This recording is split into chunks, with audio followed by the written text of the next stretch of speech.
Hello my dear students, in this particular lecture we will be discussing on the electric wires that are used in an automobile. So let us first study the basics. So wires are the most obvious electrical paths in an automotive electrical system. Why? Because they carry current to the various parts of the electrical components. So they are the path basically. They form the path. The electrical circuitry of some modern electrical components use printed circuits instead of wires. So there are two things. One is the wires and the other is printed circuit board, or known as PCB. They do not use physical wires, but they use some circuit boards. So this is another type of electrical path. So to complete the circuit between an electrical source, that is the battery, and the load, a return path or ground has to be provided. So as previously described, the engine block, the metal body and the chassis act as the ground between the load and the battery. So wires can be compared to water pipes or blood vessels or highways. So they basically provide the path, that's it. They provide a path for the electric current to flow. So the metal wire itself is called a conductor because it conducts currents or carries the current. So the conductor is covered in insulation to keep the current in its correct path and to prevent short circuits.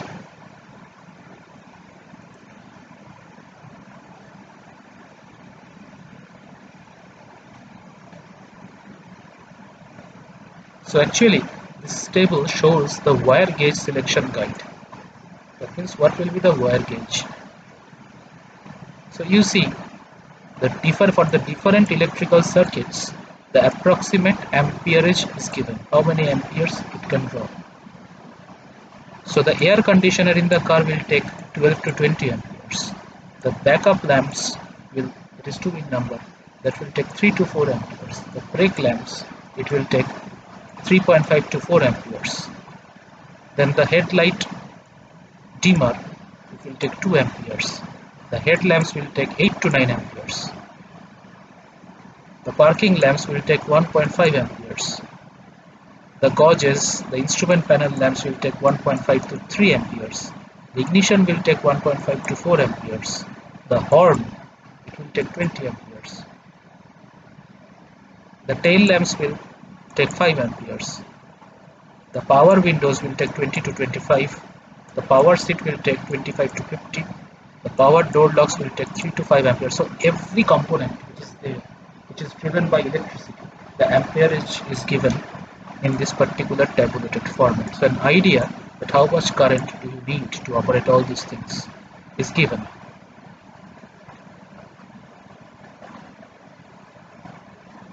So this is the gauge given. For 1 ampere, for 12 watt, for 6 candle power, for 3 size wire, you will take 20. This is the gauge in feet. For 5 you need 20.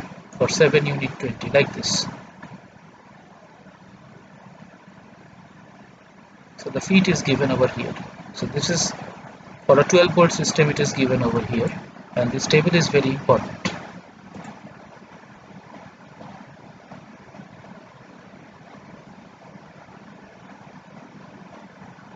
So you see here the wire which is used in auto electrical system should be stranded. So they should be stranded like this to provide maximum flexibility.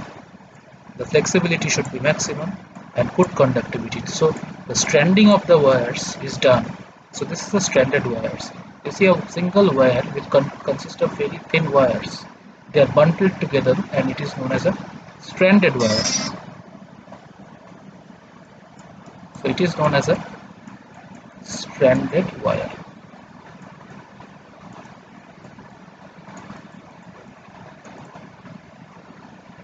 So the property of this is that it has very good electrical conductivity. That is the property of a stranded wire. So example at left shows the individual strands that makes up the conductor. Identical piece at the right has not been unraved. So the wire conductors are coated with plastic insulation to prevent short circuits, and they should wire accidentally should touch the ground.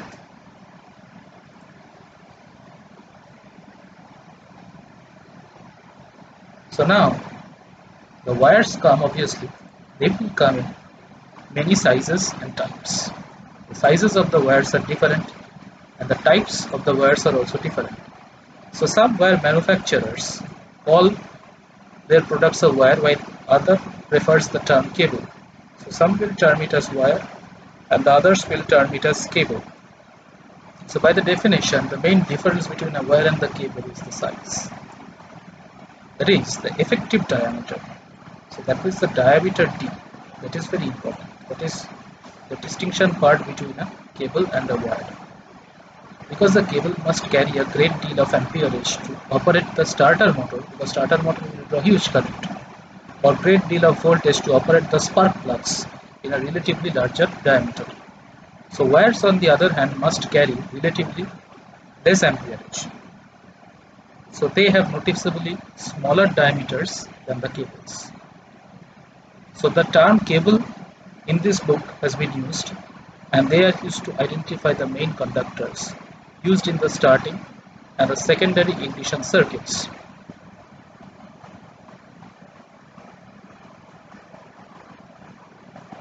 So all the conductors in the system are called wires. So sizes. So the conductor diameter of a wire on the cable is carefully matched to the amperage of the wire that is expected to carry. So the diameter D is correlated with the amperage A. So they are very much correlated with each other. So what is gauge? Gauge is the standard SAE designation for wire size, usually referred to as AWG, that is the American wire gauge.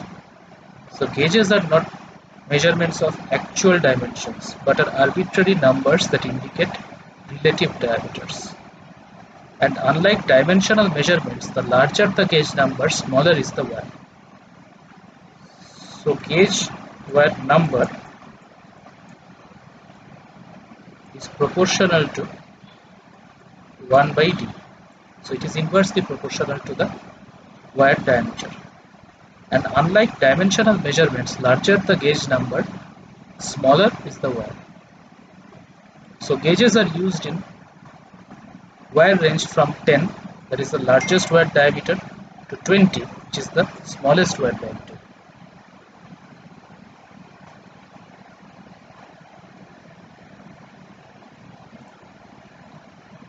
So the cables range from 0, that is the largest because it is inversely proportional. So this is the largest, to 6, which is the smallest. So the size distinction between the wires and the cables get blurred at about gauge 8. So gauge size are in increments of 2, as shown in the chart on the page. The page has already been shown to you.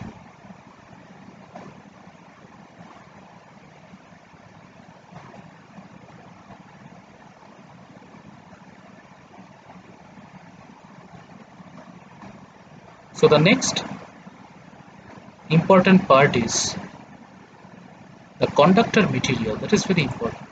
So the conductor material used in car wiring is generally made up of copper. Although some copper clad aluminium cable is also available. So copper is used for its durability, for low cost resistance. So conductors come in several strand configurations for various uses. Because of its relatively large cross section, single strand wire is least desirable, where flexing is likely to occur, so it is rarely if ever used for automotive wiring.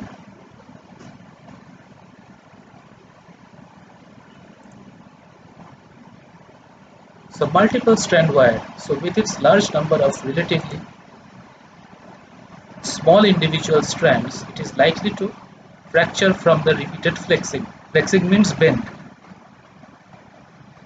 So generally for any given overall wire gauge, greater the number of strands, more flexible is the wire.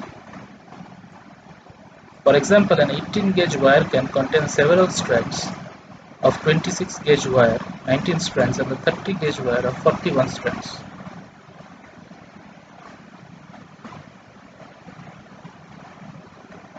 So for best flexibility, select the wire containing maximum number of strands. So 41 should be selected because, sorry, the 30 gauge wire should be selected because it has the highest number of strands among all these three.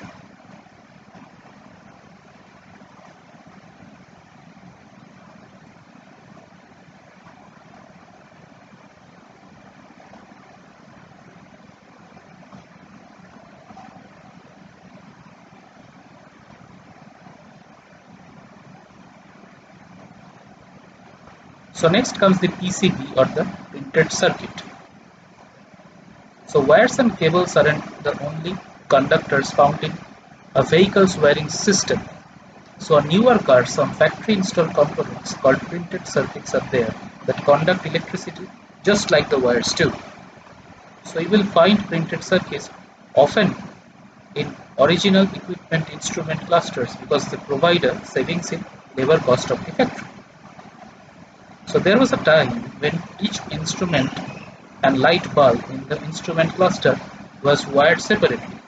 This is incidentally is the way you will find wire individual and add on to the instruments of your project car. Nowadays, car manufacturers are looking for ways to reduce hand labor and its related cost to keep the car prices under control. So one piece printed circuit does the duty nicely, and its nearly error-proof design makes its quality higher, and it can be produced in mass for the cars. So a printed circuit of metal foil current paths adhere to the flexible plastic or PC board. So a PC board is there. So there are several points like this.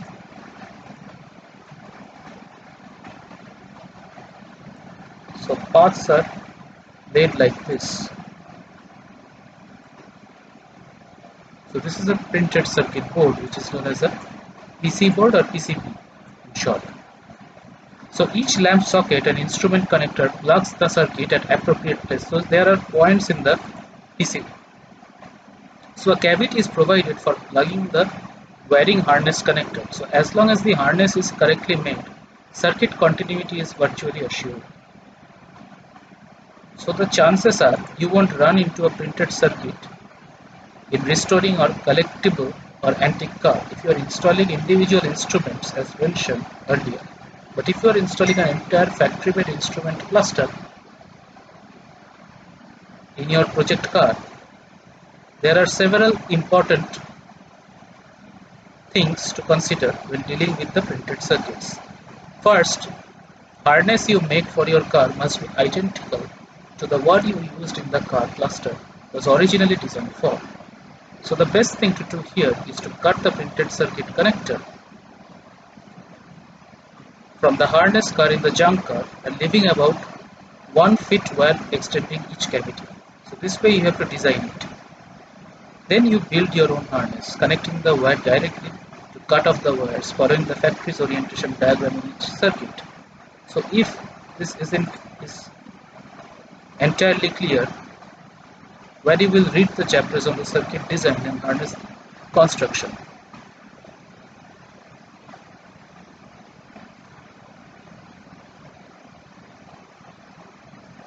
So these are the harness connectors.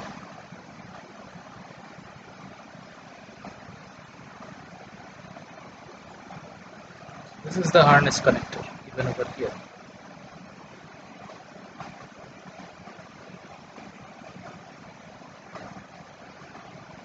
So one thing you have to remember that printed circuits do not handle excess current flow too well. In fact, they tend to act as a fuse. Damage like arrows given over here. So this part they got damaged. So failure due to fracture in foil circuits, they are much more difficult to locate and they are impossible to repair. So in a PCB, if any problem is there, so you have to replace the entire chip of the PCB. So if it is impossible to repair. So this is all about PCB. So I think we would stop over here, and the rest of the electrical parts and different circuits we will study in the next lecture. See you again. Thank you.